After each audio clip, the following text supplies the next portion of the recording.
Welcome, witches. I have to admit that I am extremely excited about what we're talking about today because this is something that I never thought that we'd get to see. They've been talking about a live-action Sandman adaptation roughly as long as I've been alive. For those of you who aren't super familiar with Sandman, Sandman was a series of comics released by DC Comics between the years of 1989 and 1996. I'm trying to think of the least geek-out way for me to say this, but there's absolutely no way. It's written by Neil Gaiman, who's one of my all-time just favorite writers, and well, it is so difficult to choose a favorite as far as Neil Gaiman's writings go. You know, he's written in the realm of comics, he's written in the realm of novels, he's written short stories, he's written movies. But yeah, anyway, point is, very extensive writer. It is so difficult to pick a favorite, but personally, if you had to twist my arm, I'd probably say Sandman is my favorite thing that he's produced, maybe. It's just such a beautiful blending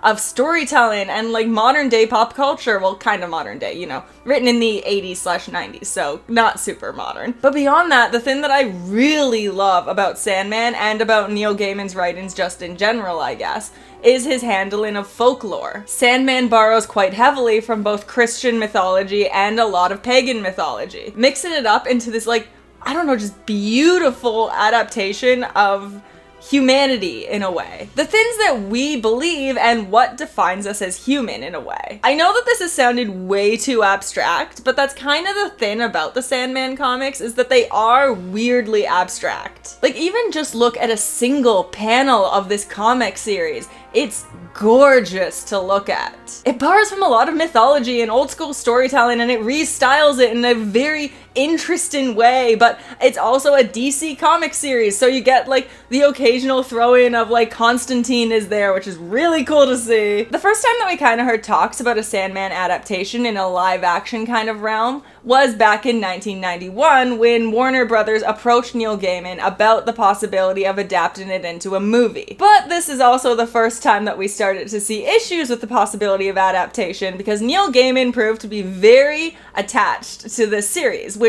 I have to admit, as a fan myself, I really appreciate. It wasn't at this point with this 1991 approach, but later on in 2007, Neil Gaiman would go on to say that he would rather see no Sandman adaptation than a bad one, which I really love to hear as a fan, personally.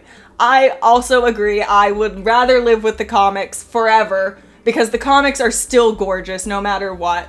They're always going to be gorgeous. So I'd rather not, you know, have the memory of them tainted a little bit with a movie adaptation or a TV adaptation, whatever it may be, that really does not need to exist. And there is still a little part of me that's skeptical whenever I do hear artists say that they would never produce like a reboot or a sequel or anything else to franchise off of the thing that they originally created because they don't want to cheapen it. Oftentimes it feels like you hear artists say that and then they do eventually end up producing something that really did not need to exist. Like I'm pretty sure that Brad Bird said that about The Incredibles. I think the bar at Pixar is set very high with the Toy Story films, which I think either of the two sequels are just as good as the original, and I would want any Incredibles sequel to be the same. I'm also pretty sure that J.K. Rowling at one point said that about Harry Potter. You know what, maybe I'll just write another one. That is a joke.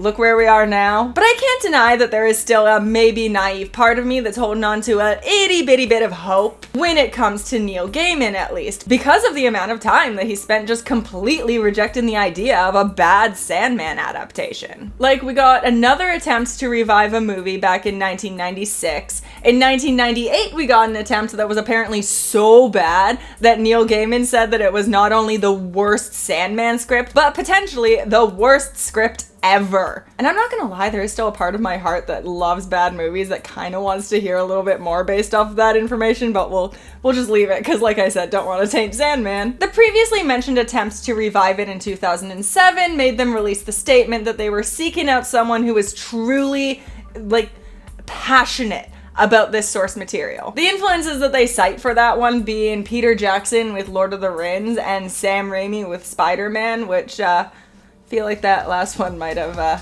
aged a bit like milk. In 2013, it was announced that DC Comics wanted to capitalize off of the success of Harry Potter by releasing a Sandman film. I think this was actually the first attempt to turn it into a film adaptation that I was really aware of. It was back when they were doing the Dark Knight movies, and it kind of came across as another way for that team to go on to another project with DC. David S. Goyer was the one that pitched the idea to Warner Brothers, and Joseph Gordon-Levitt was attached as well. I think maybe only as a producer, but I think I also remember hearing rumors that he was going to play Dream. I could be wrong. I don't know entirely. Don't quote me on that. Either way, it doesn't really matter because the idea for this film was eventually dropped when it just took way too long to do. And in 2010, DC was having a lot of success with TV shows, so they kind of pitched Sandman as the next one that they might do. Warner Brothers got in contact with Eric Kripke, who you might know as one of the creators of Supernatural. And on the surface, I suppose I can understand why they decided to contact him of all people. Like, yeah, Supernatural is a show that deals with folklore as well, but I feel like it's a lot more mainstream folklore with a lot of like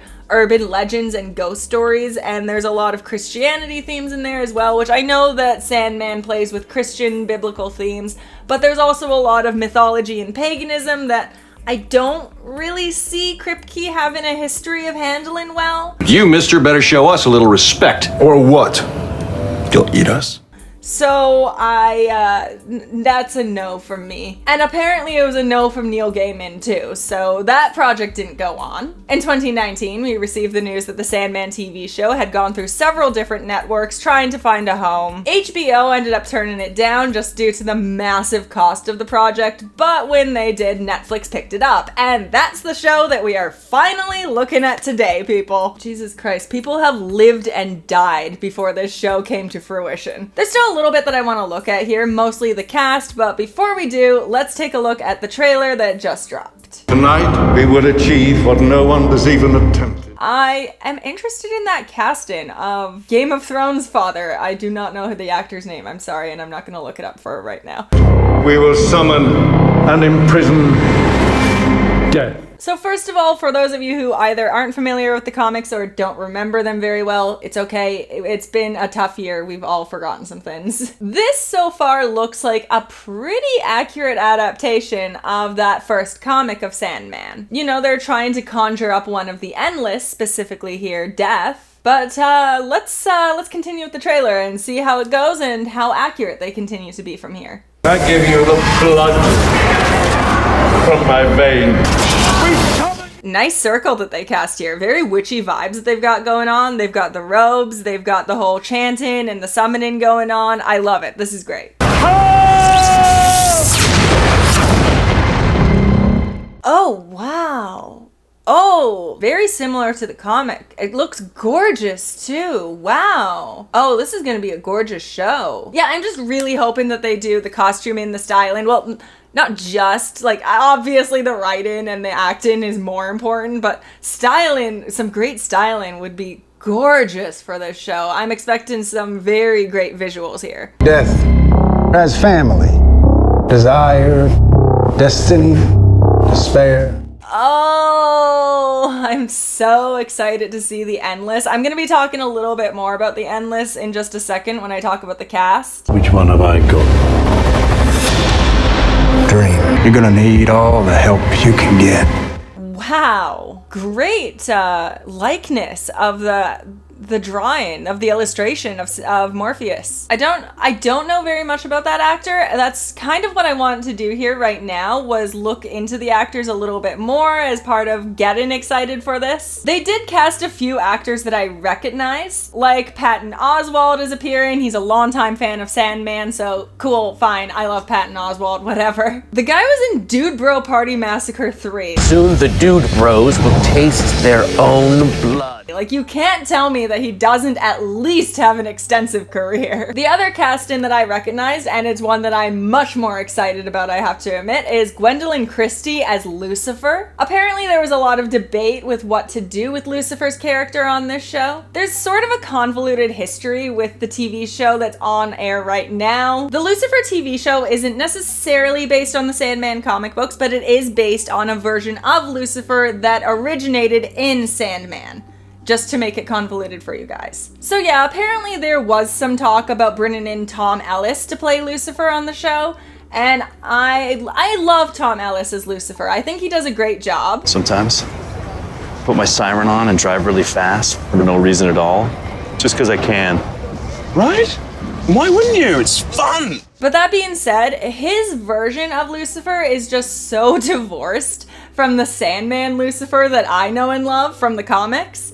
And I honestly think that Gwendolyn Christie is a much better match for it. Like, in the comics, we got a very androgynous Lucifer based off of David Bowie visually. It was a version of Lucifer that we've never really seen before. It was very soft and delicate and pretty, but at the same time, it still had that commanding presence. And I don't know, it was just really cool to see a character that could embody both at the same time. I think Gwendolyn Christie is the perfect choice for that. Beyond that, the other actors that I'm most interested in are the ones that are playing the Endless. I have to admit that I'm not always the best with celebrities, but I don't recognize any of the names cast for the Endless. If I'm just being dumb, then please correct me in the comments. Let me know that this is actually someone that everyone knows and loves right now. So just out of curiosity, I thought that it would be interesting to look into the actors playing the Endless, just because I don't know, it matters to me. Maybe it might matter to you, I don't know. So first up, we've got Tom Sturridge playing Dream.